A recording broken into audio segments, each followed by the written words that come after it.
Hey everybody, hope you're doing well. This week's video, we're going to be discussing a recent trend in video games that I've noticed, and it's just something that's been on my mind lately.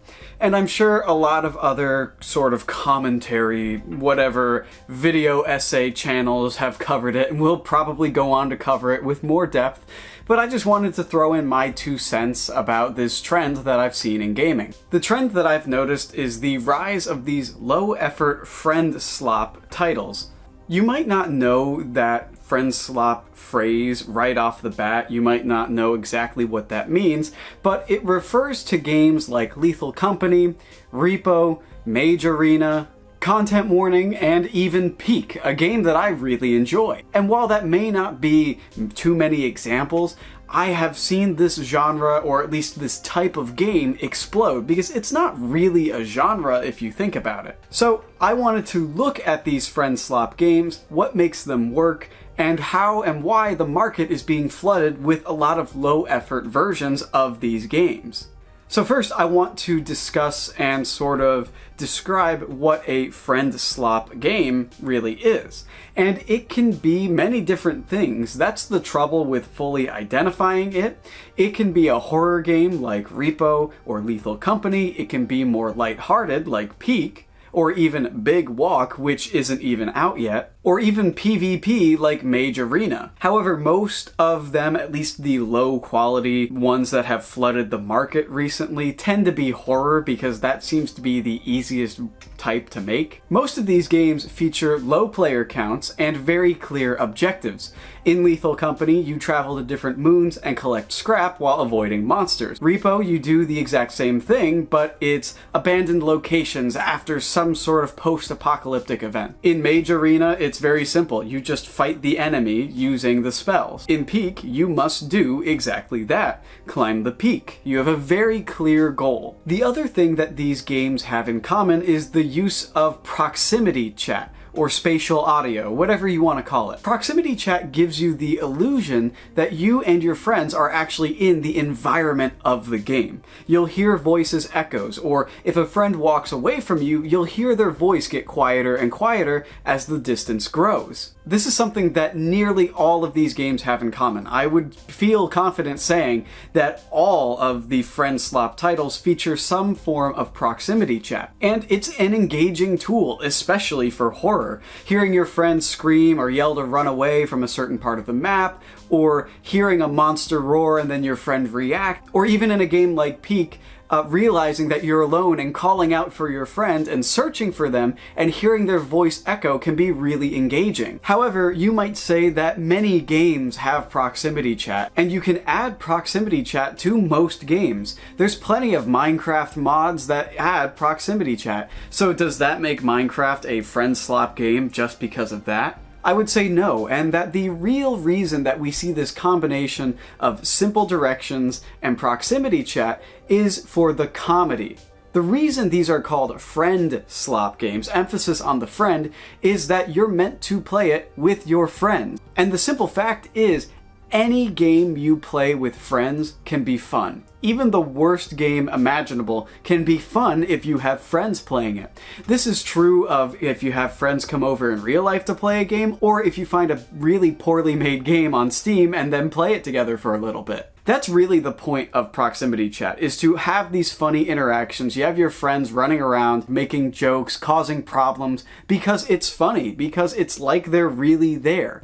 And that's really the core of these games, is to set up these comedic situations with your friends through proximity chat, and a very simple goal that you can still achieve even if all your friends are screwing around. It's what allows a game with a very simple objective like climb the mountain or collect items to be wildly entertaining when you have your friend finding a weird trumpet item and constantly playing it in your face. And you might be able to tell by my smile and my sort of positive opinion as I talk about that, this is not an inherently bad thing. I love Peak especially. I think that's my favorite of this sort of trend in gaming. But even games like Lethal Company and R.E.P.O are really, really fun games that I enjoy playing. I'm not saying a game is inherently bad. My criticism is towards games that saw the success of Lethal Company, R.E.P.O, and Peak, and rather than taking away what made them successful, they took away what made them trendy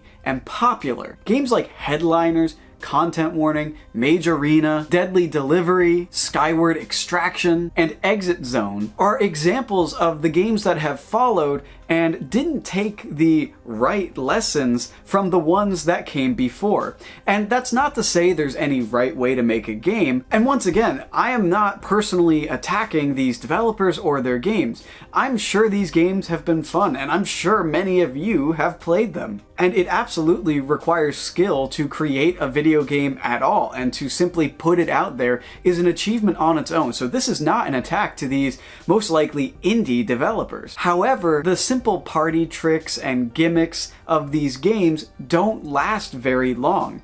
A game like Lethal Company has replayability even if you're solo. R.E.P.O especially, I've noticed, is a lot of fun solo because the foundation that it's built on is really solid. The physics, the monsters, the lore, the atmosphere, it can be genuinely scary on your own and hilarious with friends. Peak also has a level of depth when it comes to the tools that you can find and the items that you can consume that allow it to be a fun game when playing solo. There's a level of thought and care put into the monsters, the items, the gameplay loop of these other games that make them stand the test of time because they aren't just hopping on a trend. They have legitimately good gameplay loops and great environments. Lethal Company will absolutely stand the test of time. It continues to get updates that add lore, creatures, and I'm very excited to see where the game goes. Same with R.E.P.O and same with Peak. However,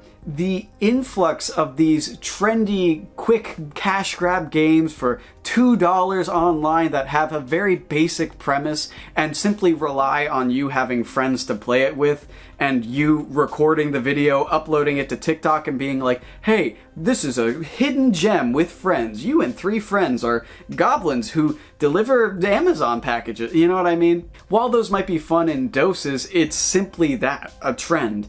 And the market is becoming so flooded that I worry it will harm the reputation of games like R.E.P.O and like Peak. I just think it's interesting to see how these have grown and expanded. And I think it says a lot more about what we want as gamers. We want to be close with our friends. We want to hang out in person. And in today's world, with a lot of the problems we have, it's becoming more difficult to travel and to actually meet up and hang out with your friends. So I absolutely see why these games have exploded in popularity. But that doesn't mean we should just be okay with a lot of this low effort stuff that was thrown together in Unity in maybe an hour. So all that to say, the idea of Friendslop, a game that has proximity chat and a simple objective, is not inherently bad when care and effort is put into it by the developer. And we have many examples of that, some that I haven't listed. But for every one of those, there's about 5 or 10 low effort knockoffs that are just flooding the market and confusing consumers. This may sound like a real downer of a video, but I want to add on that it's better to have made something than to have not made something at all. The simple difference between someone who wants to be a game dev and someone who is that one of them simply puts themselves out there, even if it is a quick little trendy game that they put up on Steam. And so there's nothing wrong with that, but I know myself and many others are getting tired of the flooding of the market. So my message to those developers is, number one, great job because you did more than most other people ever will. You put a game out there and people played it and talked about it. But for your next project, I would love to see what you care about. Put your personality into the game. Put something that you care about and that you're driven to make into your game. And I would love to see what you learned and the talents you gained from making this sort of trendy cash grab game and apply that to something you're really passionate about. Or hey, maybe you can prove me wrong. Turn that game that you threw up as a little cash grab into something deep and complex like Lethal Company. Really, this video doesn't have a set, "you are bad because you made this game that was low effort" message. I don't want it to come off that way. I just know that myself and others have experienced frustration with these games, and just it feels like every day on social media I see a "you and 3 friends can play this game" type video about some random thing. That's all this video really is. Just a little rant from me about my frustration, and a message to those who make them that it's good that you've put yourself out there, but take the next step. Don't just ride the trends. Take a next step, improve it, try something new, because I'm sure it will be a success because you've already taken the biggest risk, which is putting yourself out there. And that goes for YouTube as well. Simply uploading a video, you are now ahead of so many other people who have thought about it, but they never sat down to do it. Sorry if my rambling is a little incoherent. I'm getting ready to move back to college for my final year, so I have been packing, I have been working and doing things like that, so I've been cutting it a little close with my recordings, but I'm going to stay consistent. And if there's anything else you'd like me to cover, please let me know in the comments below. And I hope you enjoyed this video and my rambling for about, I don't know, what, 15 minutes or so. So thank you so much for watching. I appreciate every single one of you, and I hope you have a good morning or evening or, you know, whatever.